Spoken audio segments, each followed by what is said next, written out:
დღეს ჩვენ დავიწყებთ როგორც ყოველთვის აქტუალური თემებით სოციალური ქსელებიდან და ჩვენ და სასიხარულოდ საზოგადოებრივი მაუწყებლის პირველი არხის გადაცემა ჩვენი დილა არის დღეს ძალიან პოპულარული ერთი სიუჟეტის გამოც, რომელიც უნდა გაჩვენოთ აუცილებლად, ეს საკმაოდ ისეთი მნიშვნელოვანი ინფორმაცია ეხება განსაკუთრებით იმ ადამიანებს, რომლებიც საჯარო სამსახურში არიან. და ტატუ უყვართ და ასეთების რიცხვი დღითი დღე იმატებს, ანუ ტატუს მოყვარულთა.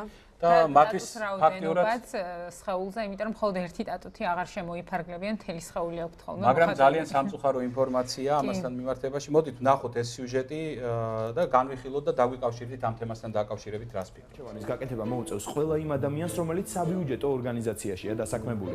ინიციატივა პარლამენტში უკვე შევიდა და როგორც ამბობენ, კანონპროექტი დამტკიცდება კიდეც. ინიციატივის ავტორი არასამთავრობო ორგანიზაცია სუფთა წარსული ნათელი მომავალი გახლავთ. ორგანიზაციის წარმომადგენელს პირადად გავესაუბრეთ, რომელმაც ინიციატივის შესახებ ისაუბრა.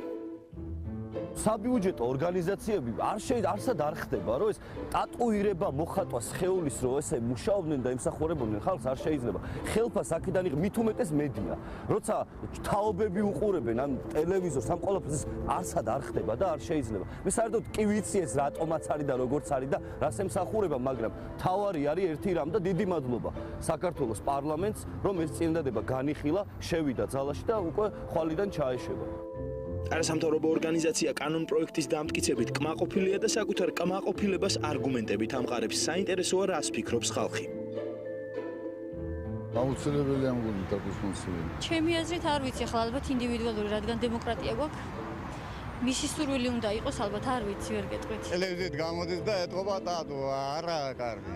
არ შეეხება ჩვენ ტრადიციას, აზრობას, აზმორავს. ტატუირება და ყველა დანარჩენი ეს არის გასართობი მიმართულება, ასე ვთქვათ. და როცა სერიოზულ საქმიანობას ეწევი და აქ ვთქვათ სახელმწიფო სამსახურში დგევხარ. მაშინ მე მიმაჩნია რომ უნდა იყო ფორმაში. საერთოდ არ არის მიჟამსიწოვენი ალბათ რომ ტატუირება სახელმწიფო მოხდეს. ჩემი აზრით არ უნდა იყოს, არ არის ლამაზი. ნამდვილად რომ არ უნდა იყოს.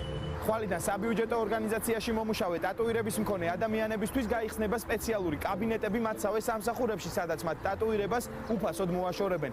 ხვალიდან საბიუჯეტო ორგანიზაციაში მომუშავე თანამშრომლებს მოუწევთ არჩევანის გაკეთება ორ მტკივნეულ პროცესს, ტატუირების მოშორებასა და სამსახურის დაკარგვას შორის. აი ასეთი ახალი ამბები გვაქვს ბატონებო და ქალბატონებო, ასე რომ ყურადღებით უნდა იყოთ იმ შემთხვევაში, თუ საბიუჯეტო ორგანიზაციაში მუშაობთ, შესაბამისი კანონმდებლობა უნდა დავიწყოთ. შესაბამისი კანონმდებლობა იცვლება, ამიტომ ყურადღებით იყავით და დაგვიკავშირდით. ტელეფონის ნომერია 24930 ამ თემასთან დაკავშირებით შეგვიძლია გავისაუბროთ და მე შეგახსენებთ, რომ ეს სიუჟეტი განსაკუთრებული ყურადღება დაიმსახურა დღეს სოციალურ ქსელებში და შესაბამისად ამიტომ ჩვენც ფაქტიურად ვალდებულები ვართ, რომ მსგავსი სერიოზული ინფორმაცია განსაკუთრებით დღეს გადმოგცეთ. იმ შემთხვევაში თუ ფიქრობთ, რომ რაიმე სხვა სახის რეგულაციები საჭიროა საჯარო პირების მიმართ, პრინციპში ამაზეც შეგიძლიათ თქვენი აზრი. ამაზე უარესი რაღა უნდა იყოს ახლა საჯარო მოხელი, როდესაც ტატუთი დადის ძალიან ისეთი თემა. მით უმეტეს ისეთ ქვეყანაში, როგორც ჩვენი ქვეყანა. მე ანუ საინტერესოა ის ფაქტიც, ეს სტატუს მოშორება უფასო იქნება თუ ხელფასიდან როგორც სიუჟეტში იყო მე მგონი ახალ პრემიის სახით იქნება. კეთილი.